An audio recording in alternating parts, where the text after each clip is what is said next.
बिस्मिल्लाहिर्रहमानिर्रहीम। अशफाक ताहिर पंजाबी किताब के तबसरे ते तारफ के हवाले नाल तुहाडी सेवा विच हाज़र है।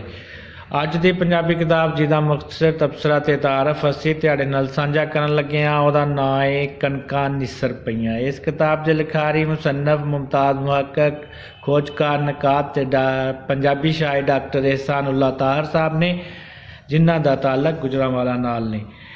इस किताब नूं फरोग़ अदम अकादमी गुजरांवाला ने 1997 में छापिया है, जिहड़ी कि 160 सफ़ियां उत्ते मबनी है। किताब का इंतसाब उन्होंने अपने वड्डे मामा जी मुहम्मद इकबाल भट्ट होरां दे नां कीता है।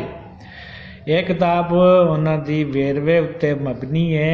उन्होंने किताब के सिरनावे कुछ इंज वंडे ने: लोक गीतां विच हमदिया रंग, लोक गीतां विच नातिया रंग, लोक गीतां विच दुआवां, लोक गीतां विच भैन भरा दा प्यार, अंगा साकां दा जिक्र, लोक गीतां विच अनखी सूरमियां दा जिक्र, लोक गीतां विच चिट्ठी, लोक गीतां विच हासा मखौल, लोक गीतां विच गहने। बहुत ही खूबसूरत किताब है, वेरवे उत्ते मबनी है।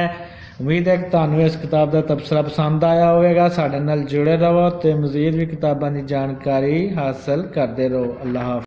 बिस्मिल्लाहिर्रहमानिर्रहीम।